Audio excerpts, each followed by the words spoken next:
Chers amis, chers fidèles, bonjour. Aujourd'hui, volet 4 sur nos catéchèses sur le baptême. Et nous allons aujourd'hui voir un peu les différents rites et symboles qui composent la célébration du baptême. Première étape, l'étape d'accueil et de signation. Tout début, on reçoit les parents, on leur demande le prénom qu'ils ont choisi pour leur enfant. On a déjà entendu parler du prénom la semaine dernière. Ce qu'ils demandent à l'église pour leur enfant, le baptême, la foi. Après, on leur demande est-ce qu'ils sont prêts à assumer leur responsabilité d'éduquer l'enfant dans la foi chrétienne. Puis, on s'adresse aux parrains-marraines, on leur pose la même question est-ce qu'ils veulent aider les parents à éduquer l'enfant dans la foi chrétienne. Et souvent, la réponse est oui. Normalement. Et, une fois tout ça fait, premier signe utilisé, celui de la croix. On signe l'enfant sur le front. La croix, pourquoi?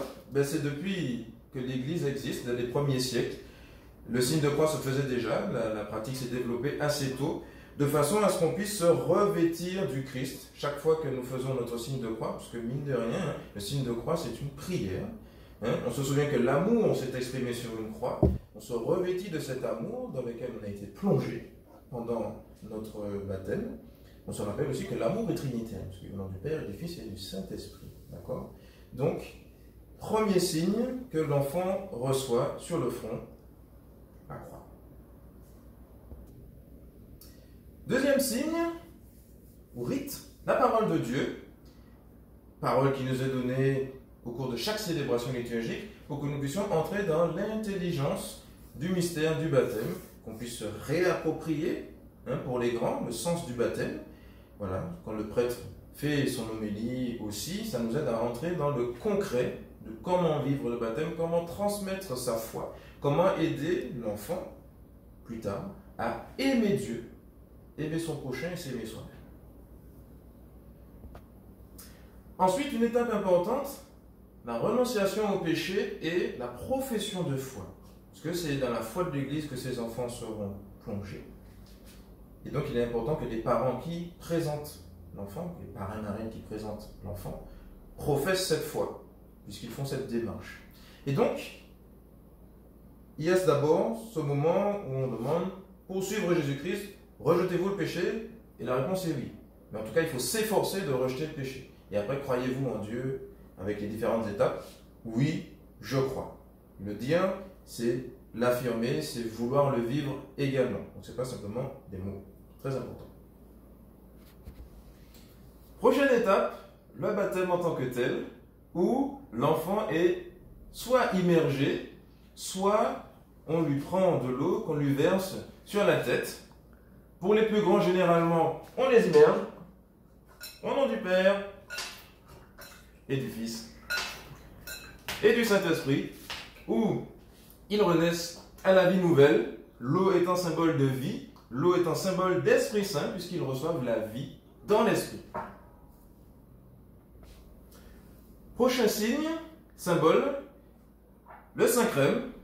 Donc cette huile parfumée, consacrée par l'évêque le jour de la messe chrismale, qui permet à celui qui la reçoit d'être consacré prêtre, prophète et roi. On le voit dans les Saintes Écritures, ceux qui sont oints sont ceux qui sont prophètes, ou prêtre, ou roi, et le Christ récapitule tout cela. Et puisque nous sommes devenus de nouveaux Christ, nous recevons les trois autorités en même temps, prêtre, prophète et roi, grâce à cette onction. Autre signe, le vêtement blanc, dont nous sommes revêtus, d'où la petite phrase aussi qu'on dit, vous tous qui avez été baptisés dans le Christ, vous avez revêtu le Christ, et ce vêtement blanc en est le signe, signe de pureté de l'âme, signe de sainteté, puisque lorsque nous sommes baptisés, nous sommes saints, mais toute notre vie, nous devons grandir en sainteté. Et donc ce vêtement blanc est le signe de l'état de notre âme au moment de notre baptême, et ce que notre âme est appelée à être aussi tout au long de notre vie. Dernier symbole, la lumière. Donc ceci est un cierge, d'accord? Où on reçoit la lumière du Christ. On remet symboliquement au parrain, la plupart du temps, on lui dit recevez la lumière du Christ. Et on leur dit, voilà, cette lumière, veillez à l'entretenir, c'est la foi c'est voilà, ce petit grain de foi qui a été semé dans le cœur de celui qui est nouvellement baptisé. Il faut entretenir cette flamme pour que, à la fin, le Christ puisse trouver cet enfant prêt avec cette foi.